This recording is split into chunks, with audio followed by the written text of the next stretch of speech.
네, 할렐루야. 네, 오늘 복된 주일에 또 예배로 오신 여러분 환영하고 축복합니다. 오늘은 횃불과 칼이 찾아온 밤이라는 말씀의 제목으로 우리 함께 은혜를 나누도록 하겠습니다. 여러분, 이 자리에 계신 분들 중에, 앉아 계신 분들 중에 이런 경험 아마 다 한 번쯤은 해보지 않으셨을까 합니다.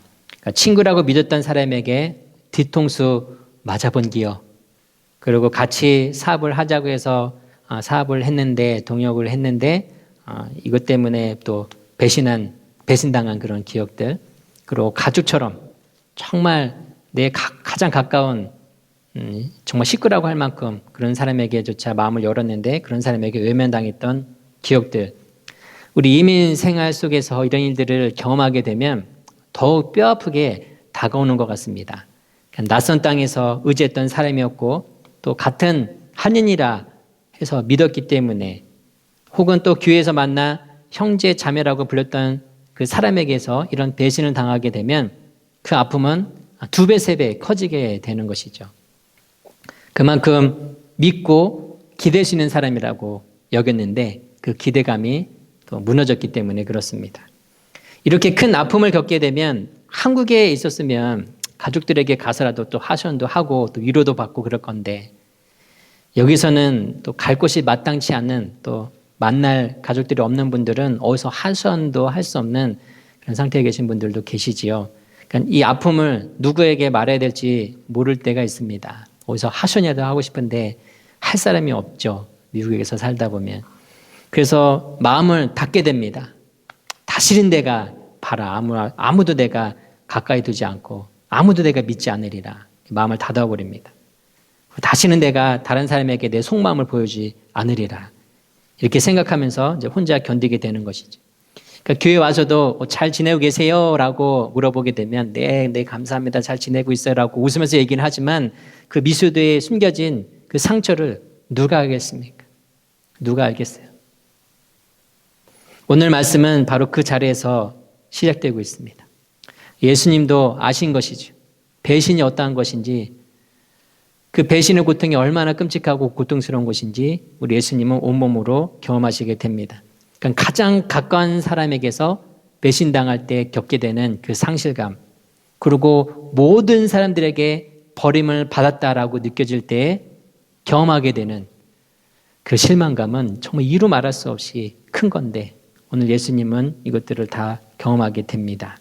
오늘 겟세마네 동산에서 일어난 그 밤의 사건을 다시 한번 살펴보면서, 혹시 오늘 예배 드리시는 분들 가운데 내 마음속에 사람들과의 관계 때문에 큰 상처가 있고 아픔이 있는 분이 계시다면 내가 어떻게 해야 되는지, 오늘 예수님의 그 사건을 통해서 또 예수님이 주시는 그 모습을 통해서 그 해답을 찾아갈 수 있기를 바랍니다.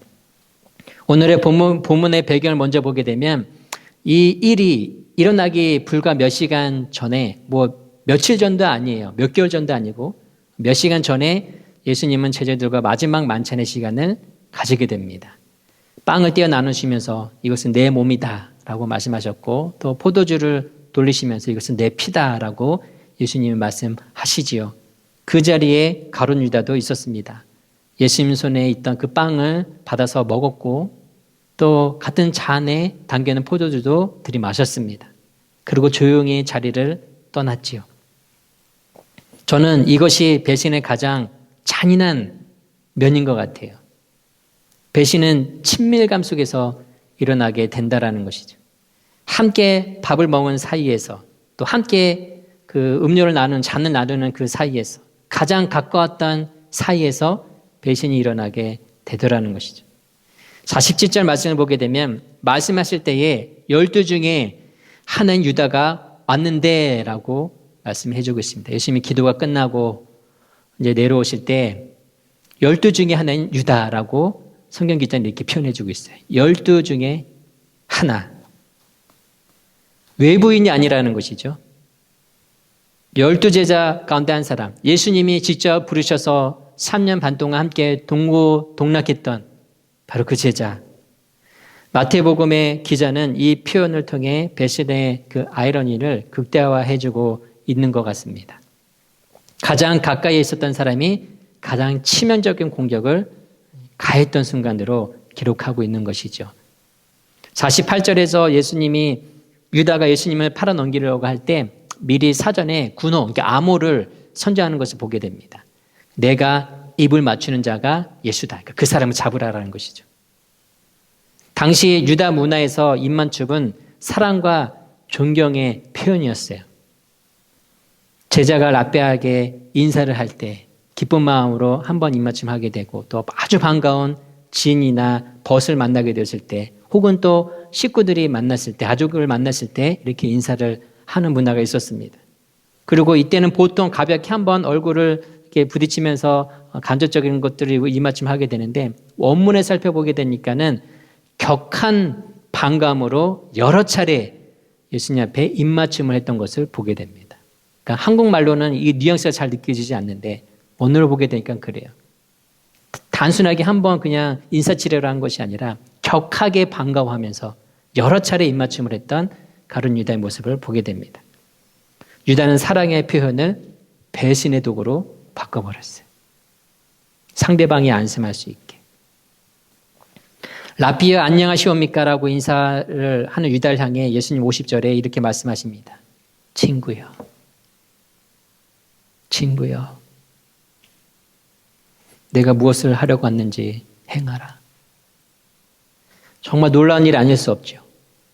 예수님은 자신을 배신하려 한 유다를 향하여서 친구여라고 불러주고 계세요.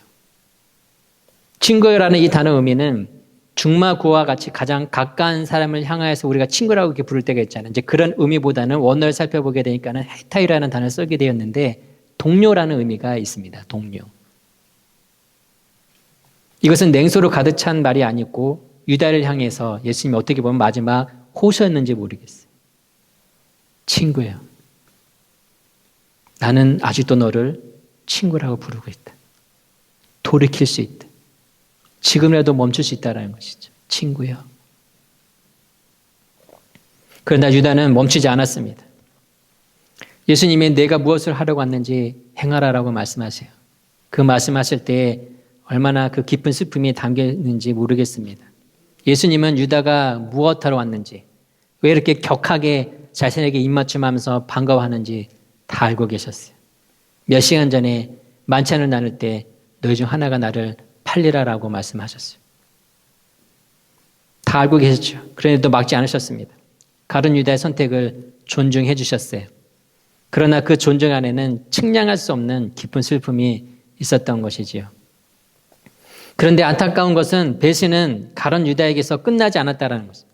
56절 말씀을 보게 되면 이 본문의 마지막 문장을 보게 되면 이렇게 말씀하고 있어요. 이에 제자들이 예수를 버리고 도망하니라라고 말씀해 주고 있는데 한 단어가 들어가 있어요. 다. 이에 제자들이 다 예수를 버리고 도망하니라. 이 한 문장이 가슴을 찌르는 것이죠. 다. 전부 다. 11 제자들이 다 예수님이 붙잡힌 것을 본 동시에 도망가고 맙니다. 몇 시간 전에 주와 함께 죽을지언정 절대로 주를 부인하지 않겠습니다라고 맹세했던 베드로도 어디로 갔는지 제일 먼저 도망갔을지 모르겠어요. 가룟 유다의 배신은 의도적이었죠. 그런데 나머지 11 제자들은 일부러 배신했다라기보다는 예수님이 붙잡히시니까 두려움 때문에 도망가게 되었습니다. 하지만 내가 의도를 가지고 고의적으로 배신을 하려고 했든 아니면 내가 두려움 때문에 여러 가지 환경 때문에 내가 배신을 하려고 했든 결과는 같았다라는 것입니다. 예수님은 홀로 남겨주셨습니다. 가장 가까운 사람에게 팔리고 가장 가까운 사람들로부터 다 버림을 받게 되었어요. 오늘 본문이 우리에게 주는 슬픈 메시지가 있습니다. 예수님은 이 배신의 고통을 경험하셨어요. 누구보다 잔인하게. 머리로 아시는 것이 아니라 온몸으로 경험을 하신 것이죠. 가장 친한 사람에게 팔리는 것이 어떤 것인지, 또 모든 사람들에게 다 같이 버림받는 것이 어떠한 마음인지, 완전한 외로움 가운데 혼자 남게 되었다는 그 적막함과 쓸쓸함이 무엇인지 예수님은 몸소 다 경험하시게 되었습니다. 그래서 우리가 배신의 상처를 가지고 하나님 앞에 부르짖을 때 하나님은 우리의 마음의 그 배신으로 해서 상처로 인하여서 생기는 그 분노와 그 좌절감, 상실감을 누구보다 잘 알고 계세요. 예수님 안에서 하나님은 그 고통을 직접 겪으셨기 때문에 그렇습니다. 우리 히브리서 4장 15절 말씀을 보게 되면 제가 한번 읽어드릴게요. 우리에게 있는 대제사장은 우리의 연약함을 동정하지 못하실 리가 아니요 모든 일에 우리와 똑같이 시험을 받으신 이로되 죄는 없으시니라라고 말씀해 주고 있어요. 우리의 연약함을 동정하지 못할 시가 아니다. 그러니까 동정이라는 단어를 표현했는데 이거를 좀 언어의 의미를 좀 더 우리가 쓰고 있는 단어를 표현해 보자면 공감이라는 의미가 더 표현에 적합한 것 같아요. 우리의 연약함을 공감하지 못하신 분이 아니다라는, 공감하시는 분이시다라는. 왜냐하면 경험하셨기 때문에. 배신의 아픔을 경험하셨지만 원망과 복수로 반응하지 않으신 예수님. 예수님은 누구보다 그 아픔의 상처를 다 기억하고 계신다는 거죠. 아신다라는 것이죠. 근데 여기서 한 가지 더 놀라운 사실이 있습니다. 52절에서 54절 말씀을 보게 되면 예수님의 반응이 있어요. 제자 중 하나가 베드로가 칼을 빼가지고 대제사장의 종의 귀를 쳐서 잘라버리게 되는데 예수님이 말씀하시죠. 칼을 도로 집어넣으라. 귀를 다시 붙여주십니다. 그래서 말씀하세요. 내가 네 아버지께 구하여 12군단 더 되는 천사들을 보내시게 할 줄 없는 줄 너는 모르느냐라고 말씀하세요.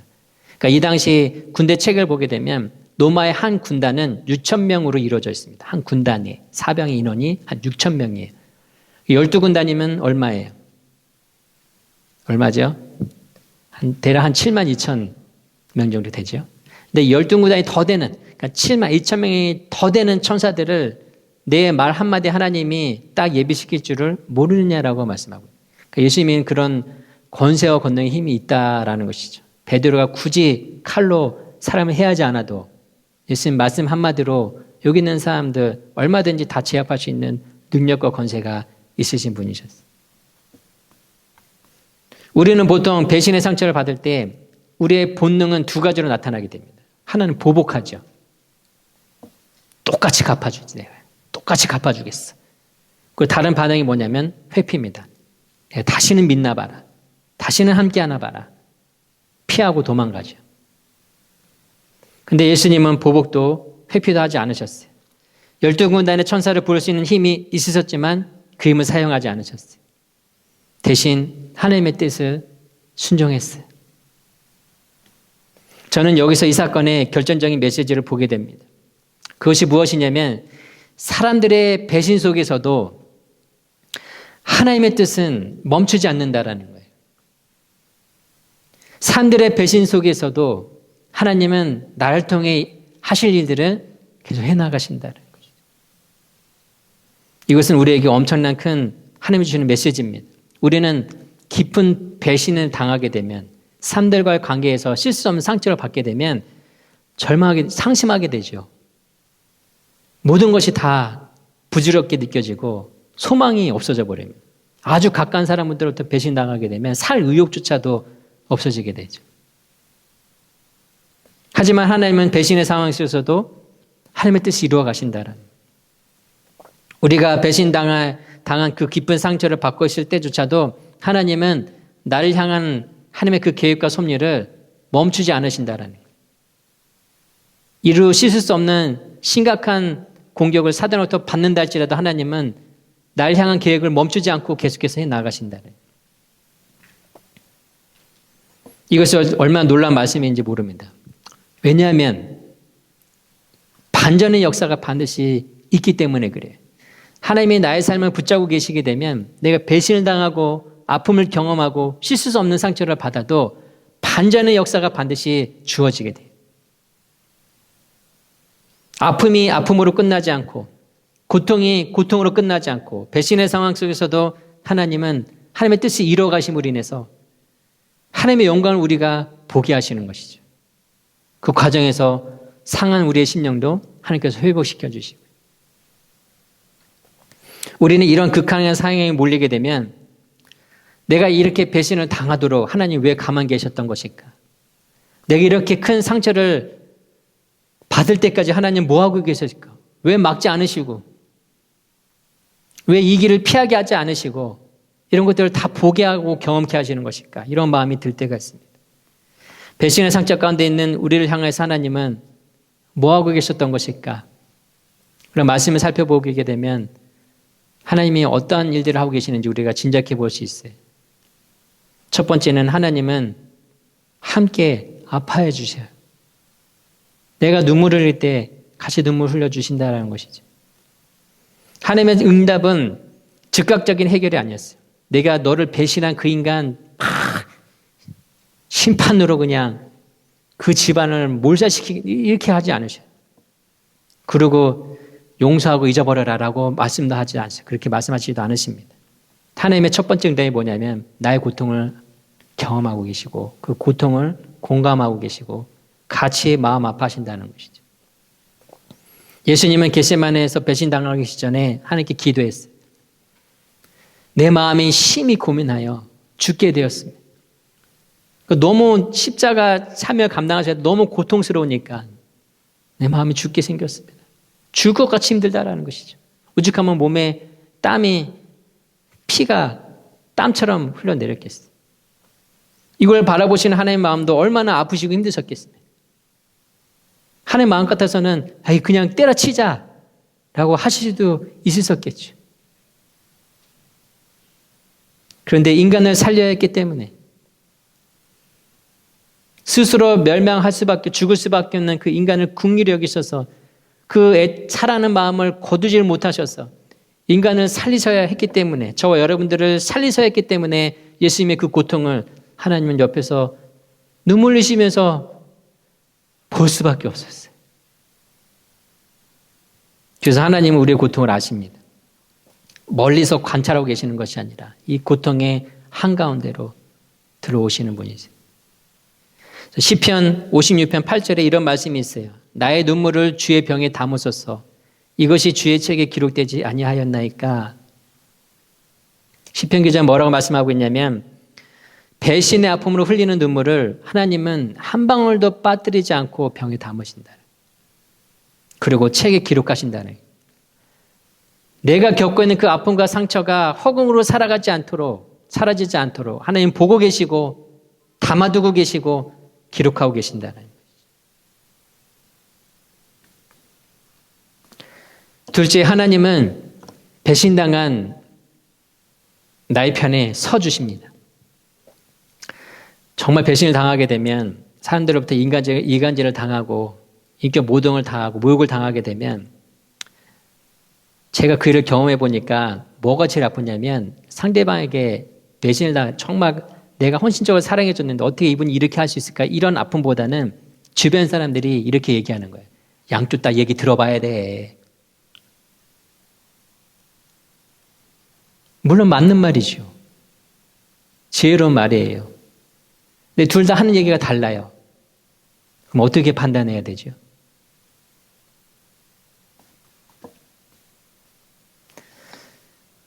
배신당해서 고통스러워 있는 삶을 향하여서 둘 다 얘기 들어봐야 돼. 그 소리는 어떤 마음을 들게 되냐면 아무도 내 편이 없구나. 이런 마음이 들게 되더라고요.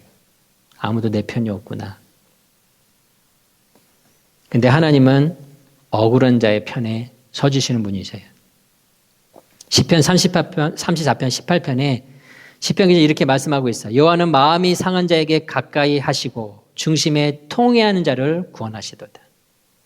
마음이 상한 자를 하나님은 가까이 하시고 그 마음의 중심이 애통하고 슬퍼하고 힘들어하고 있는 사람들 향하여서 구원의 길 열어주신다. 그런 분이시다라는 것이죠. 마음이 상한 자에게 가까이 오시는 분이 우리 하나님이세요. 멀리서 보고 네가 알아서 해라고 하시는 것이 아니라 그 마음 중심 깊은 곳에 하나님은 가까이 오십니다. 배신으로 마음이 산산조각 나 있을 때 하나님은 그 깨어진 마음 조각들 사이로 들어오셔서 봉합해 주시는 것이죠. 내가 안다. 내가 너의 억울함을 안다. 그리고 세 번째, 하나님은 시간을 주십니다. 배신의 상처에서 회복하는 데는 시간이 필요해요. 근데 우리 한국 사람들에게는 빨리빨리라는 문화가 있기 때문에 뭐든 빨리빨리 해결을 해야 돼요. 그래서 주변에서 이런 얘기들을 많이 합니다. 그런 사람에게 속 썩이지 말고 빨리 잊어버려. 털어내버려. 기도하면 마음이 풀릴 거야. 예수 믿는 사람이 원수를 사랑해야지. 언제까지 또 그 타령이야. 이런 말들은 악에서 나온 것이 아니라 그냥 배신당한 나를 향하여서 건네주는 선의 말처럼 하는 것이겠지만 이 정작 당사자에게는 이것만큼 또 다른 상처와 아픔이 없어요. 근데 하나님은 급하게 다루지 않으세요. 엘리야가 이세벨의 위협을 받고 도망치게 되었을 때, 완전히 낙심해서 주저앉게 되었을 때 하나님은 엘리야를 향하여서 설교하지 않으셨어요. 네가 이래서 이렇게 하지 않으셨어요. 시간을 두시면서 먹을 것을 갖다 주시고 쉬게 하시고 회복할 수 있는 시간을 두시는 것을 보게 됩니다. 회복에는 시간이 필요하다는 것을, 마음에 새겨진 이 칠 수 없는 그 상처는 몸에 난 상처보다도 더 회복의 시간이 필요하다는 것을 하나님이 아셨기 때문에 그 시간들을 기다려 주시는 거예요. 그래서 내가 지금 당장 나에게 씻을 수 없는 상처 아픔을 주는 사람을 향하여서 용서하지 못한다 할지라도, 내가 지금 마음이 당장 풀리지 않아서 계속해서 원망 마음과 분노의 마음이 있다 할지라도 괜찮아요. 하나님은 우리의 속도를 존중해 주세요. 내가 이것을 소화할 수 있는 시간을 하나님은 허락해 주십니다. 마지막으로 네 번째는 하나님은 배신을 통해서도 역사하셔요. 이 말은 조심스럽게 들어야 될 것 같아요. 배신이, 유다의 배신이 하나님의 뜻이었다라고 말하는 것은 굉장히 위험합니다. 그러니까 누군가는 예수님을 배신해야 되는 역할이 있어요. 하나님의 그 예언의 말씀을 보게 되면. 근데 그 주인공이 꼭 가룟 유다일 필요는 없었어요. 가룟 유다가 할 거라고 하나님은 한 번도 말씀하신 적이 없어요. 오늘 성경이 분명히 보여주고 있는 것은 그럼에도 불구하고 가룟 유다의 배신에도 불구하고 가룟 유다의 이 배신 때문에 하나님의 역사가 멈췄는가? 그렇지 않다라는 것이죠. 창세기 요셉이 형제들에게 팔리게 되었을 때 명백한 배신이죠. 어떻게 막내를 이렇게 할 수가 있겠어요? 막내뻘 되는 그 요셉을 어떻게 그냥 얄밉다고 밉다고 혼자 사랑을 독차지한다고 죽이려다가 어떻게 팔아넘길 수가 있겠습니까? 그런데 먼 훗날에 요셉은 다시 형제들과 만나면서 이렇게 고백을 해요. 창세기 50장 20절 말씀을 보게 되면 당신은 나를 해하려 하였으나 하나님은 그것을 선으로 바꾸사 오늘과 같이 많은 백성의 생명을 구원하게 하시려 하셨습니다. 이 말은 배신을 당하고 난 다음에 얼마 있어서 한 며칠 지나서 한 얘기가 아니에요. 오랜 시간이 지나고 그 고통의 끝을 다 보내고 나중에 하나님의 역사를 다시 되돌아보니 그때 할 수 있는 고백인 것이죠. 배신으로 인해 고통당하고 있는 사람들의 관계로 인해서 정말 너무 마음이 힘들고 잠을 못 자고 가슴이 답답하고 의욕도 없고 그런 분이 계시다면 그분 아파해도 됩니다. 정상이에요. 기대했기 때문에, 신뢰했기 때문에, 믿었기 때문에 상처가 더 큰 법이죠. 그런데 다만 언젠가 하나님의 때에 이 시간을 되돌아보게 되면 내가 이렇게 고통스럽고 힘들어할 때도 하나님은 나를 나 몰라라 하시는 것이 아니라 하나님의 은혜의 손으로 나를 삶을 붙잡고 계셨구나. 내가 더 망가지지 않도록, 나의 가정이 무너지지 않도록 하나님 지키고 계셨구나. 그것을 고백할 순간이 오게 될 것입니다. 비록 지금 내가 이것을 믿기 어려워도 하나님은 아직 우리 자신의 이야기를 다 쓰지 않으셨어요. 여러분 반드시 기억하세요. 내 인생의 최고의 순간은 아직 오지 않았어요. 그날이 곧 옵니다. 심은 대로 거두시는 하나님께서, 행한 대로 갚으시는 하나님께서 이 슬픔을 기쁨으로 전화위복할 수 있도록 해 주실 거예요. 그렇다면 배신의 상처에 대해서 우리는 어떻게 해야 될까? 배신의 상처에서 회복하는 것은 사람들과의 관계에서 챙겨지는 이 아픔으로부터 이 상실감으로부터 회복되는 데는 하루아침에 되는 일이 아닌 것 같아요. 긴 여정의 시간이 필요합니다. 이 여정을 그냥 시간이 지나간다고 해서 다 마음이 낫고 회복되어지면 괜찮겠는데 물론 그런 부분도 없지 않아 있기는 합니다. 그런데 이런 방법을 사용하고 나면 좀 더 빨리 우리가 회복되어 줄 수 있을 것 같아요. 그 방법을 몇 가지 나누려고 합니다. 첫 번째는 여러분 시편으로 기도해 보십시오. 내가 사람의 관계 때문에 이루 말할 수 없는 상처를 받아가지고 너무 마음이 힘들 때 그때가 되면 그 정도 수준이 되게 되면 내 말로 내 언어로 기도가 안 나. 기도를 하고 싶어도 기도가 안 나. 우라통이 터지는데 어떻게 기도가 나오겠어요. 무슨 말을 해야 될지도 모르겠고 그 원수 같은 인간은 내가 어떻게 그 사람을 위해서 무슨 기도가 나오겠어요. 그리고 내가 기도한다고 해도 하나님께서 들으시는지 확신 설 수 없습니다. 분노가 차있을 때는 기도 자체가 안 돼요. 너무 어렵죠. 그럴 때 시편의 탄원 기도를 빌려서 우리가 기도할 수 있어요. 특히 시편 55편 말씀을 한번 읽어보시게 되면 이 55편은 어떨 때 쓰여지게 되면 다윗이 정말 가까운 사람으로부터 배신당했을 때 쓴 시편이에요. 제가 한번 읽어드릴게요. 나를 책망하는 자는 원수가 아니라 원수일진데 내가 참았으리라. 나를 대하여 자기를 높이는 자는 나를 미워하는 자가 아니라 미워하는 자일진데 내가 그를 피하여 숨었으리라. 그는 곧 너로다. 나의 동료, 나의 친구요. 나의 가까운 친우로다. 우리가 같이 재미있게 의논하며 무리와 함께하여 하나님의 집 안에서 다녔도다. 무슨 말이겠어요? 나를 조롱하고 배신하고 책망하는 사람이 원수가 아니라는 거예요. 원수가 그랬다면 참았으리라. 그냥 넘길 수도 있었을 거라는 거예요. 나를 짓밟고 나를 넘어서려는 그 사람이 차라리 나를 미워했던 사람이라면 견딜 수 있을 것 같다는 거예요. 내가 그 사람을 피해갔을 것이라는 것이죠. 근데 알고 보니까는 내 동료요, 내 친구요, 내 전부요, 내 가장 가까운 친이었던 사람이 나에게 그렇게 한다는 거예요. 하나님의 집에서 함께 다니면서 하나님의 은혜를 같이 말하고 그 은혜를 누렸던 사람이 나에게 그렇게 한다는 것이죠. 이 시편을 읽으면서 다윗의 감정 안에 나의 감정을 한번 실어 보십시오. 하나님, 다윗의 이 분노가, 이 배신감이, 이 슬픔이 제 안에도 있습니다. 이 말씀 붙잡고 기도하는 것이죠.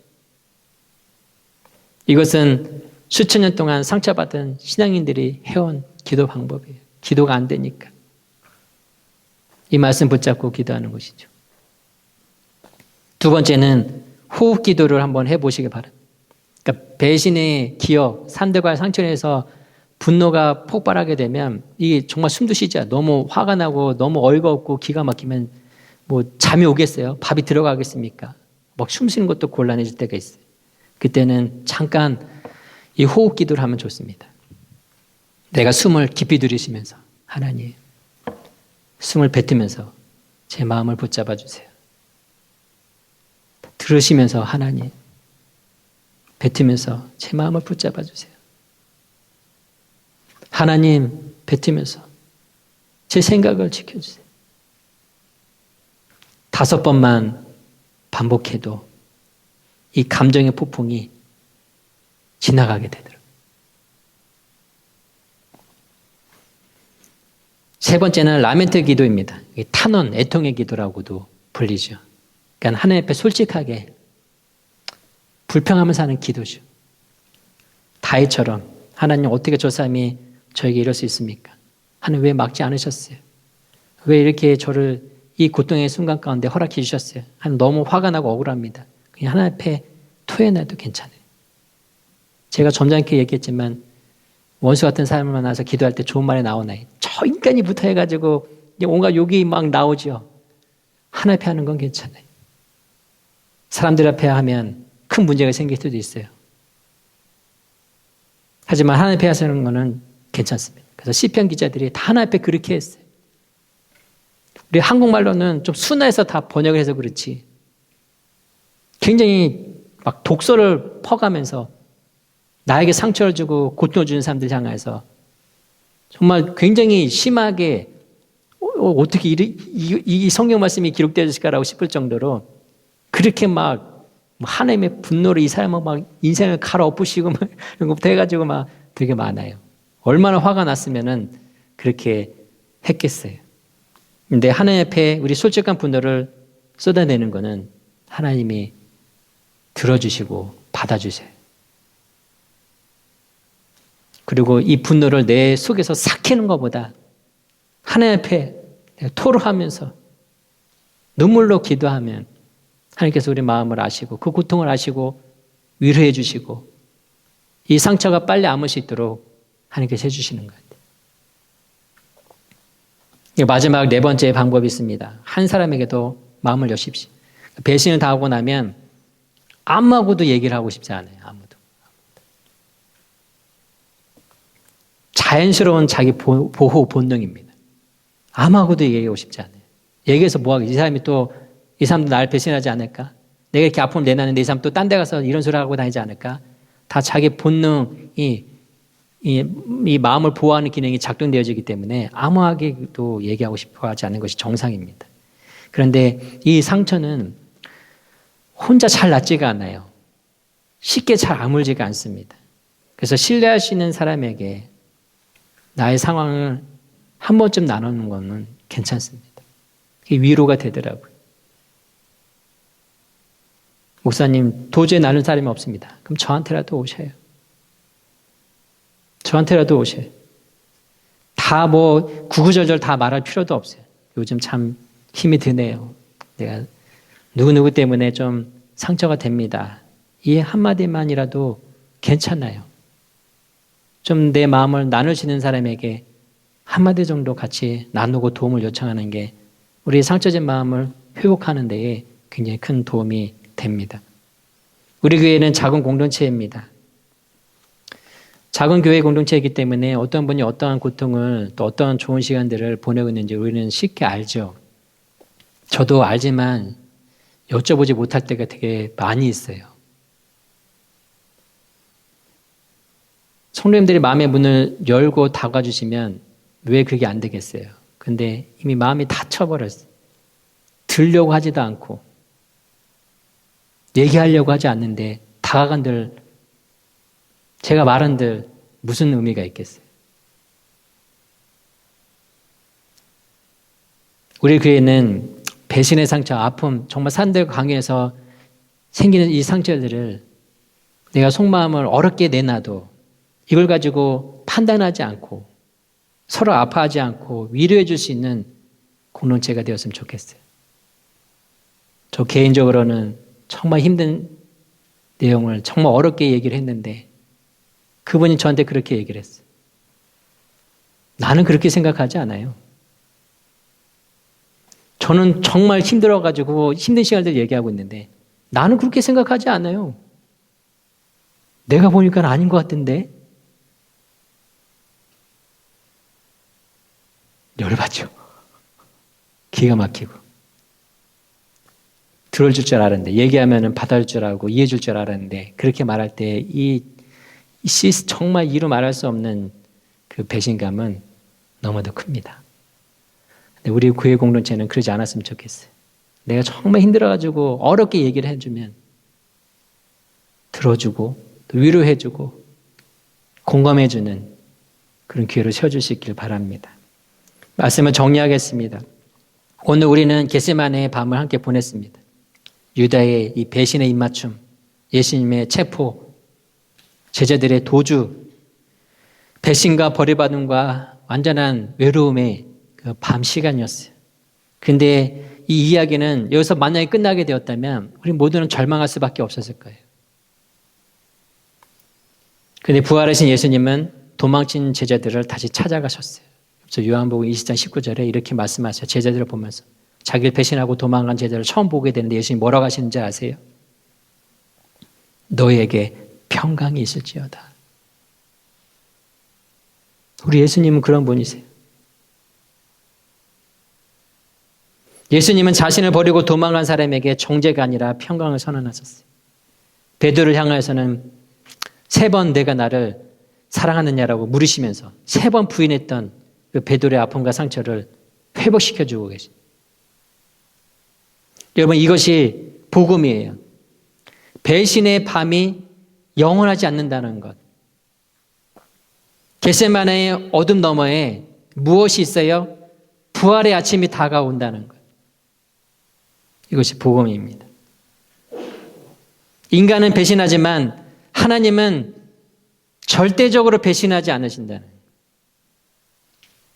히브리서 13장 5절에 이렇게 선언하고 있어요. 내가 결코 너를 버리지 아니하고 너를 떠나지 아니하며 라고 말씀해 주고 있어요. 하나님의 선언이죠. 다른 사람은 다 떠나도, 다른 사람은 다 배신해도 이 세상에 단 한 분 하나님은 우리를 떠나시지도 버리시지도 배신하시지도 않으신다.